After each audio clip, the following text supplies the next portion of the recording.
За энэ дээрс нэг 2-3 асуулт байна. Энэ одоо яг сонгогчдын өмнө бас хэлэх жоохон хэцүү асуудал болчиход байна. Одоо нөгөө их хурал тийм ээ. Нэмэлт өөрчлөлтийг хийж чадаагүй цаг хугацааны юунд орцсон гэдэг. Тэгэхээр эн чинь бас бидний л хариуцлага энд байгаа ажиллаж байгаа бас энэ хууль цалин аваад ажиллаа хийж байгаа тамгын газар энтрийн бас асуудал болчиход байгаа. За тэгээ яг нэгэн тийм юм болчихсон. За тэгээ үүнийг дагаж гарч ирж байгаа үр дүн бас сөрөг үр дүнгууд байна. Одоо ингээл дахиад сонгуул зарлцсан тийм ээ.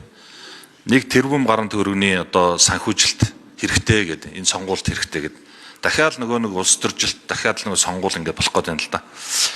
За дээрэс нь энэ дээр энэ сонгогчдын одоо эрх ашиг дахиад зөрчигдөж гэнэ гэж би үзэж байгаа.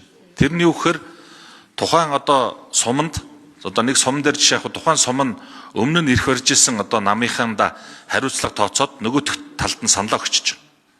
Тэгэнгүүт тэр санал өгсөн хүмүүс дотроос одоо манай аймгийн зарим сумдууд байна л да 2 аймагт аймгийн 2 мандаттай газар 2 сонгогчж байгаа. Тэгээд одоо том юм гээд аймгийнхаа тал руу аймгийн иргэдийн хурлын төлөөлөгчөө үлдээгээ сумнаас асгачаар эргээд нөгөө сумд чинь нөгөө ялагдсан нэг суудлаар ялагдсан нам чинь иргэдийн хурл дээр олон болчиход байгаа байхгүй.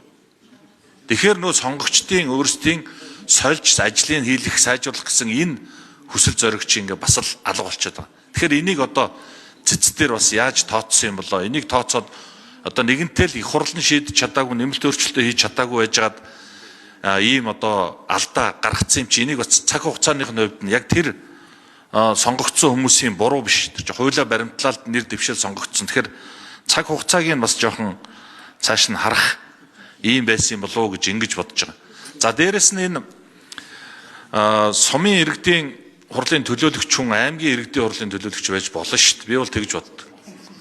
Аймгийн төлөөлөгч аймгийнхаа хурал дээр аймгийн засаг дарга аймгийн иргэдийн хурлын бодлого шийдвэр хийх гэж байгаа ажил тийм ээ мөрийн хөтөлбөр энтрээ мэдээлэл авч ирээд сумынхаа иргэдийн хурал дээр бас төлөөлөгчийнхээ хоёр суудаг тэндээ аймагч нь тийшээ явах гэж байгаа юм байлаа шүү. Нийслэлч нь тийм ажил хийх гэж байгаа юм билээ гэдэг мэдээллүүдийг өгөөд явах мэдээлжүүлэх тал дээр бол би бол бас эерэг гэж ингэж харж байгаамаа. За тэгэхээр асуулт нь бол энэ яг тэр одоо тэр нэг суудлын зөрөөтэй ялж ялагдаад тэгээд нөгөөх нь ингээд одоо сонголтоо хийгээд явцсан чинь нөгөө талд нь сонгогчдын одоо санал өгч олонх болгоогүй тал энэ хуулийн дараа олонх болчиход байгаа.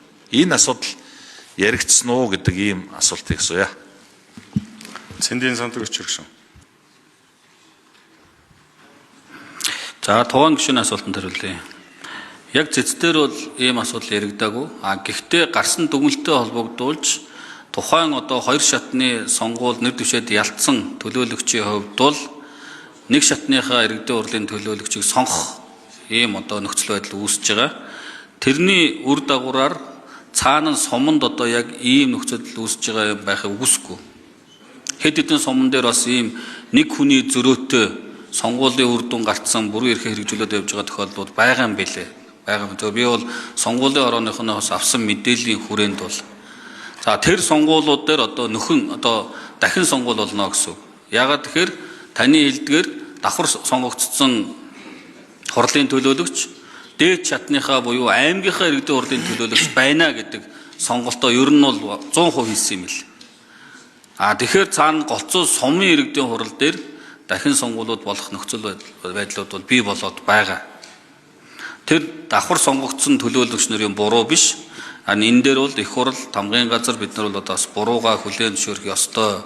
Өөрсдөө ийм хийдэлтэй хууль, зөрчилтэй хууль баталсан янз бүрийн шалтгаан ярьж байгаа нэгж байгаа хуулийн баталж өгөөгөөс болоод өнөөдөр бид нар дахин сонгуул түүнийг дагсан одоо төсөв санхүүгийн асуудалч хүртэл гарч ирж байна. Тийм учраас ийм сөрөг ур дагаврууд бол гарч байгаа гэдгийг хэлээ. Тийм цаашдаа бол одоо бид нар ийм зөрчилтэй гэдэг юм уу хууль батлахгүй байхыг л одоо хаана анхаарахгүй бол одоо булгантуяа гишүүний асуудал дээр ч хүртэл одоо энэс л үүдэлдэн шүү дээ. Үндсэн хуулийн зөрчилтэй зүйл заалт ерөнхий сайдыг огцруулалттай холбоотойгоор илтэд энэ хууль ийм байгаад ингээл бид нар батлаад явцсан ийм асуудал. Одоо ингээл их хурлын тухай хууль, дэгийн тухай хуульд үндсэн хуульд нийцүүлж нэмэлт өөрчлөлтөө хийх гээл ингээл явж байна. Араас нь хөөгөл.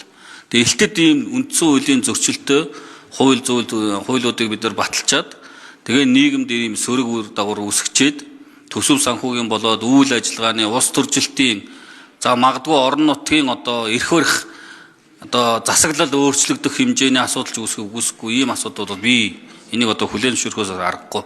Одоо бид нар бушуухан нэгжийн хуулиндаа нийцүүлж, үндсэн хуулиндаа нийцүүлж орон нутгийнхаа сонгуулийн хуулийг өөрчилж засаад явахаас аргагүй. За.